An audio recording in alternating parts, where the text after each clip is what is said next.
Welcome back to the instructional video series on hierarchy of energy theory, where we unify all physics under one big, beautiful model. I am your theory influencer, Scott Gordon. In this segment, we reveal the dynamic internal energy structure of a photon and show exactly how this structure creates electric and magnetic fields. We also show how and why electric and magnetic fields are structurally associated with each other. Certainly, this is worthy of a third Nobel Prize for hierarchy of energy theory. But again, if you don't think so, not to worry. More fantastic opportunities are coming as hierarchy of energy theory is advanced.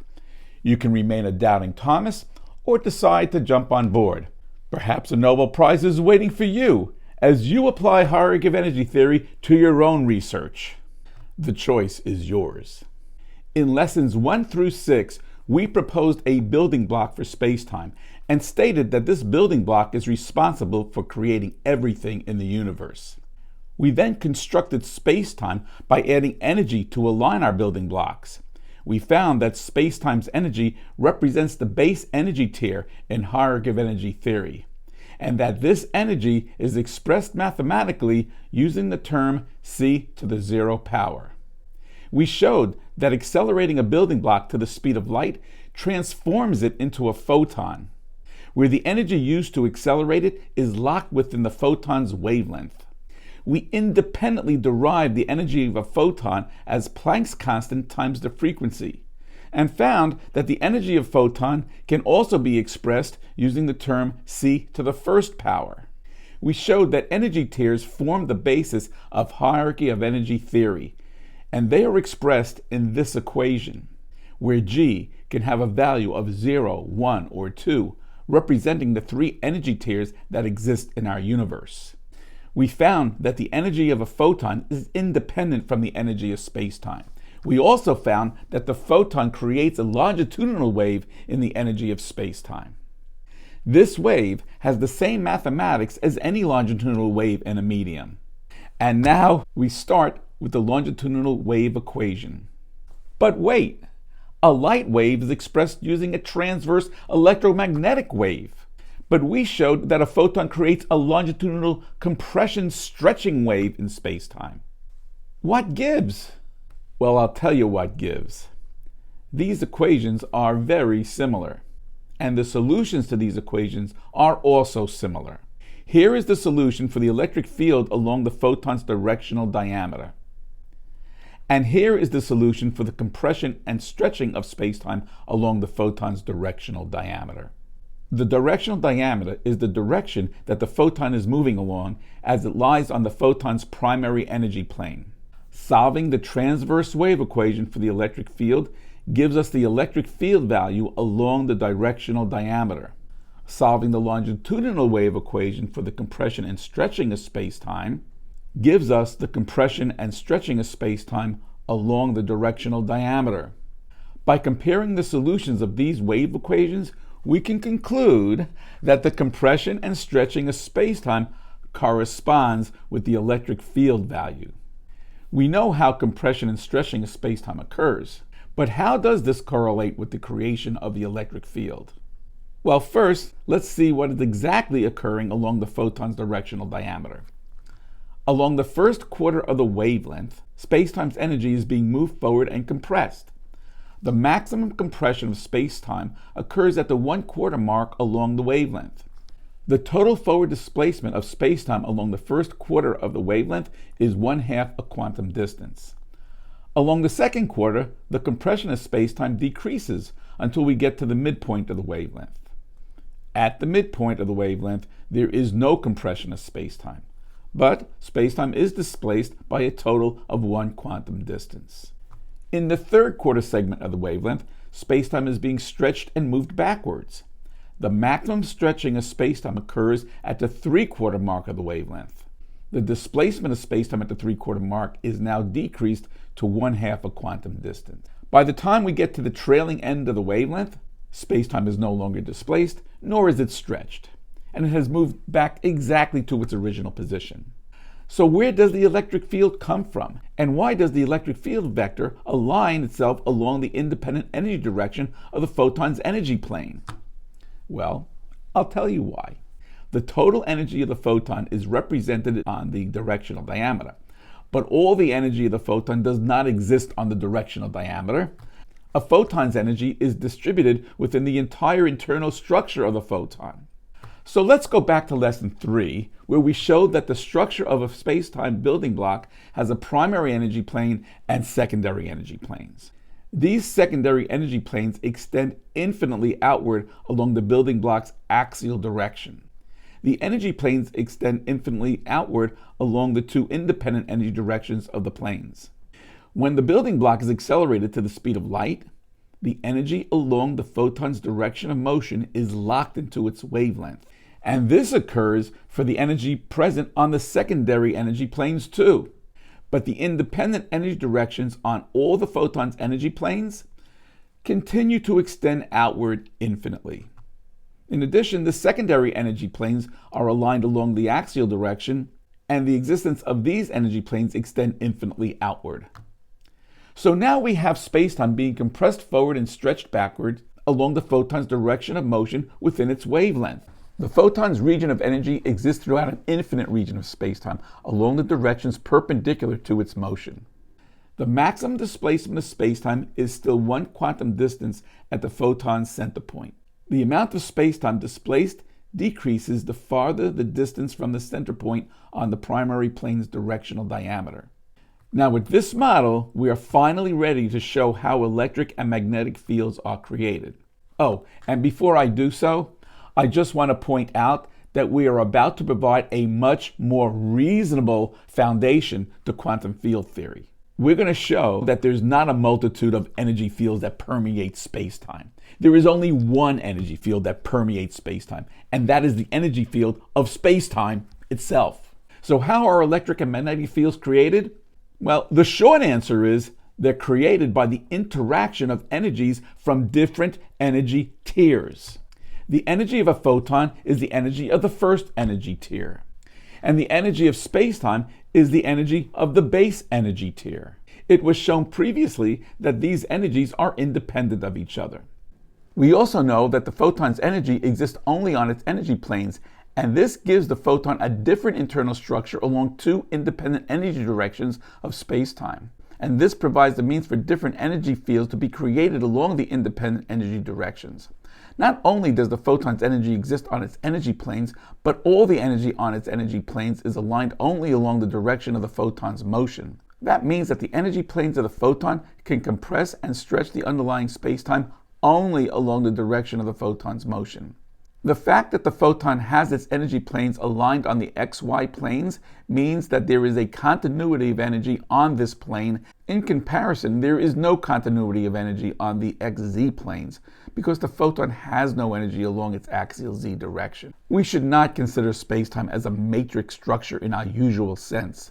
If we move a point in a sponge along one direction, it will drag and share all the points surrounding it in both the Y and Z direction. This is not what happens when a photon moves through spacetime, displacing the underlying spacetime along the X direction. We need to consider spacetime as an energy medium with three independent energy directions. When a photon moves through spacetime, displacing spacetime along the X direction, it only drags and shares the surrounding points that lie along the Y direction of its energy plane. It does not drag the points along the Z direction because there is no continuity of energy along the Z direction. In other words, there is no XZ energy planes. This means that the changes in the energy density along the X direction as a result of compression or stretching can only be acknowledged as we move through the Y direction of the XY energy plane. We also know that the compressing and stretching of spacetime is represented by an electric field value. Therefore, the electric field exists only along the Y direction of the photon's energy planes.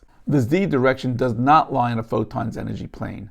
Therefore, we cannot acknowledge the stretching or compression of spacetime from the Z direction. And again, this is because the photon energy has no energy along the z direction that can be continuous with the energy along the x direction. The electric field value is proportional to the amount of compression or stretching of quantum distances as they exist on the xy energy planes of the photon.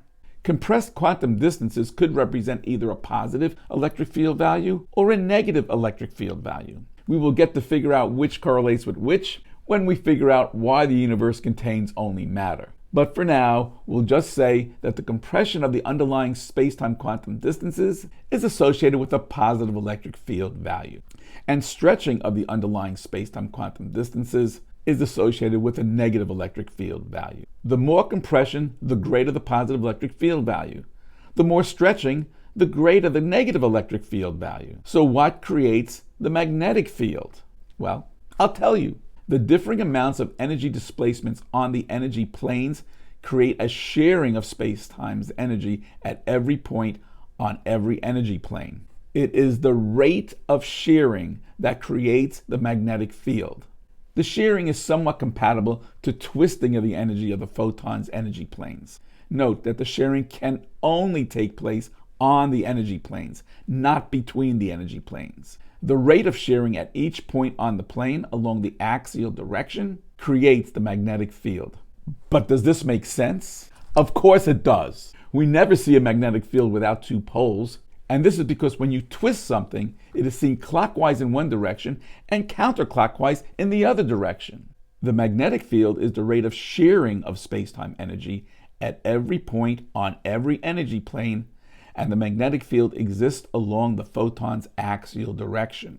The magnetic field is not the result of a static shear of spacetime energy. The magnetic field is created by an active shearing of energy on the photon's energy planes. The faster the rate of shearing, the greater the magnetic field strength. Now look at this. Both fields are related to what's going on with spacetime's energy on the photon's energy planes. That is why they are structurally and fundamentally related to each other. This may be a difficult concept to grasp initially, but eventually you will see how this is the proper way to look at how the photon's energy interacts with spacetime's energy. So let's put this all together and show the complete picture of a compression-leading photon. Each linear path of the photon motion lies on the photon's energy plane. The electric field is aligned along the independent energy direction on the photon's energy plane, and it extends infinitely outward. The magnetic field will extend infinitely outward along the axial direction of the photon. So what does this big picture of the model look like? Let's say for now we're going from higher compression of spacetime to higher stretching of spacetime. This correlates to going from a positive electric field value to a negative electric field value. A compression-leading photon would then have its greatest positive electric field value at the 1/4 mark of the primary plane's directional diameter, and extend infinitely in both directions.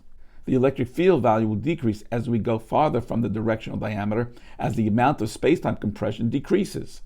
Note that the leading half of the photon can only create a positive electric field infinitely outward because it can only compress spacetime. On the trailing half, the greatest negative electric field value would occur at the 3/4 mark of the primary plane's directional diameter. It would also extend infinitely in both directions of the independent energy direction of the energy plane. Now let's look at the magnetic field. It will point one way on the top leading side of the photon and the other way on the bottom leading side of the photon. This is because the shearing reverses directions. The trailing half also reverses directions from top to bottom. The magnetic pole assignment still follows the right-hand rule convention. It is interesting to point out that if we are moving at the speed of light with the photon, we would not see a magnetic field. But why? Well, here's why. As we move with the photon, we just see the compressed and stretched quantum distances in a fixed state. So the electric field still exists, but they are not changing with relation to our perspective. If we don't acknowledge any changes in the compression or stretching of spacetime, then we don't see any shearing. And no shearing means no magnetic field. I also want to point out one more feature of our model. The electric field extends in both directions off the photon's directional diameter. The electric field of a photon is commonly diagrammed with the electric field pointing up for a positive electric field and down for a negative electric field. But the electric field is actually extending in both directions. The more accurate way to diagram the electric field while using our normal convention of the electric field vector is to have the electric field vector always point to more negative values. In the photon, the vector arrow should point away from the directional diameter in the regions of a positive charge, and point towards the directional diameter for regions with a negative charge. Interactions between energies of different energy tiers as they coexist with each other is the way all our energy fields are created. Energy fields are not something that just exists throughout spacetime with no explanation. Quantum field theory takes fields for granted, giving no explanation as to where energy fields come from. Hierarchy of energy theory does a much better job in providing a foundation of what we already know. This is a lot to take in for one lesson, so we'll stop here and finish the complete structure of the ideal primordial photon in our next lesson. But in summary, a photon is not a transverse wave, but a longitudinal wave in the spacetime energy medium. And it follows all the mathematics we know about longitudinal waves. The energy of a photon is contained within its wavelength along its direction of motion. Energy fields are created by the interaction of energies of differing energy tiers. The electric field is created by changes of the relative quantum distances in the underlying spacetime and exist along the photon's energy planes. The magnetic field is created by the active shearing of spacetime energy on the energy planes of a photon. The magnetic field vector exists along the axial independent direction of the photon. Because a magnetic field can be considered a shearing of spacetime, it must have two poles as it is perceived along its two directions. In our next lesson, we'll show how Maxwell's derivations for the speed of light can be extracted directly from hierarchy of energy's physical model. And before we move on to the next energy tier, E equals mc squared, our next few lessons will take a deeper dive into the knowledge that we have already learned. And we are going to consider how hierarchy of energy theory provides answers to these mind-boggling questions, each one deserving of a Nobel Prize. Let me know in the comments which questions you are most interested in. And here they are. What determines the property of straightness? What is the true void? Is there a boundary to the universe, and what would be beyond it? What was the Big Bang? What is dark energy? What is really behind the redshift? And why do the laws of conservation of energy, charge, and momentum exist? If you are curious about this novel approach to finding the theory of everything, then click the like button below and subscribe to this channel so you can be notified when future lessons are released.